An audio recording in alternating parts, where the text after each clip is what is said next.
Здравейте, приятели! Добре дошли в моят канал за забавление. Днеска на гости ми е Сюли, всички я знаете.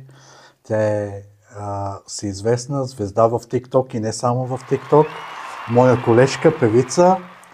И така, добре дошла. Мерси да поканя. Да. Аз съм мерси, че прие да участваш в моя подкаст. Хората искат да знаят коя е Сюли. Сюли е само една жена от 50 години, който иска да живее нов живот и иска да прави само както аз харесва и да пее.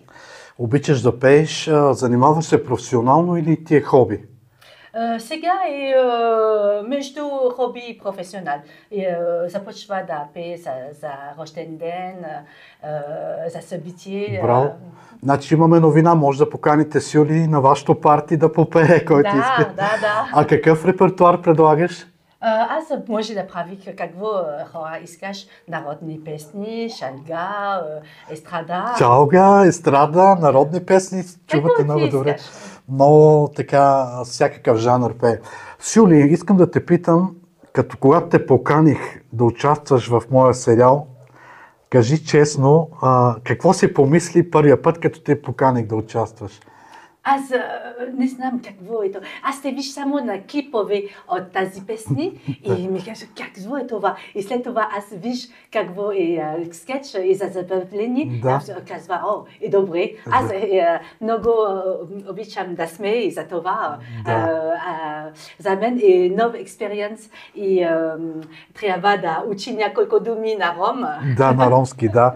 Благодаря ти, че прие да участваш без никакъв такова, не се замисли въобще и прие моята покана.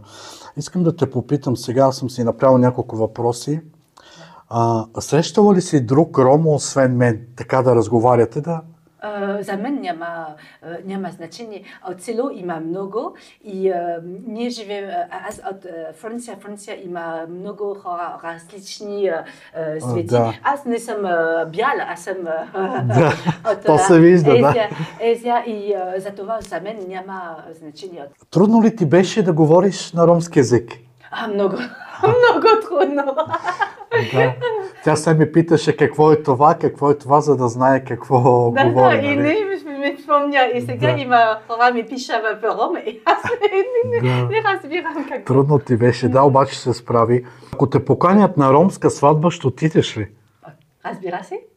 Била ли си, виждала ли си? Но аз има хора ми казва, има много забавление за 3 дни и голям сватба. Аз не съм бил. Искаш ли да те поканя на нашата сватба да дойдеш? Разбира се. Ето имаме. Е чест за мен.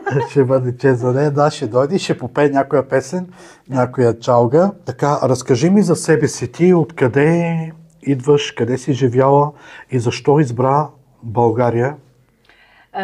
Аз имам много нормален живот преди България и кога има ковид, живот беше като избор, като затвор в Франция. Не може да излиза, всеки промени и за това аз искам един държава, който има свобода. И избра с мъж ми, избра да живее в България за свобода. Колко време живееш във Франция? Цял живот. Цял живот. Може би 4, 7 и 8 години. 48 години. Аз пътувам много за работи и ме живея във Франция. Във Франция, но си родена къде? В Китай. В Китай е родена. Може да си пиша. В Китай е родена, но просто се местят там и живеят във Франция. 48 години, както казва. От колко време си в България? 3 години. 3 години, за 3 години вижте какъв български език. С песни, само с песни. Само с песни. Аз влезах в профил и в TikTok, може да последвате там. Видях, че просто пее такива неща, които на нас са ни трудни за пеене. Голям професионалист наистина. Хората разпознават ли те?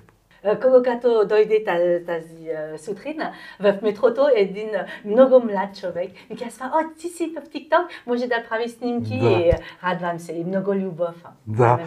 Харесва ли ти да бъдеш разпознаваема? Какво е усещането? Тази хора, всеки път е много приятно, с много любов и само дар. За мен е само дар. Като Господ ми дава благословение. много. Да. Ако трябва да опишеш мен с една дума, каква би била тя? Мен като личност, от това, което сме общували до сега, било е...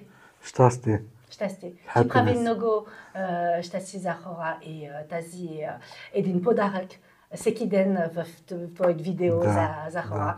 И виж коментари, много хора те пишат. Аз за цял ден само видя видео и може да смее. Да, хората ми идва като лекарство и ми идва това, което правя. Моя цел е да пее за лекува душа. И ти прави смени за душа също. Същото, ние имаме едно лекарство за всички, да, за всички душа. Да, много ти благодаря за това. Има ли хейт към тебе? Има, не ми пука. Аз съм 50 години. Не ми пука. Ако има един човек, който е доволен, не ми пука друга. Да, ясно. И кога аз прави концерт, кога виж очите от хора и с усмивки, няма цена за това. Да, браво, много се радвам, че така го възприемаш. Аз трудно се справих с хейта, но и аз го преборих и вече и на мен не ми пука за това нещо. Сега искам да те питам, би ли пяла с мене, ако те поканя в моето заведение, където работя, да направим един дует, примерно? Да, със удоволствие. Значи, хора, очаквайте, ще направим с Юли нещо клипче, ще го направим, ще го запишем професионално. И ще ви спеем някоя дуетна песен. Искам да те попитам, как учиш българските песни? Как става?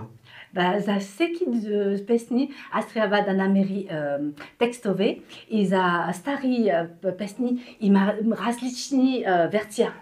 Има думи в български, и аз прави преводач, за може да учи и да знам какво аз пея. Това е много работи. И кога има много хора ме пита, защо не прави тази песен?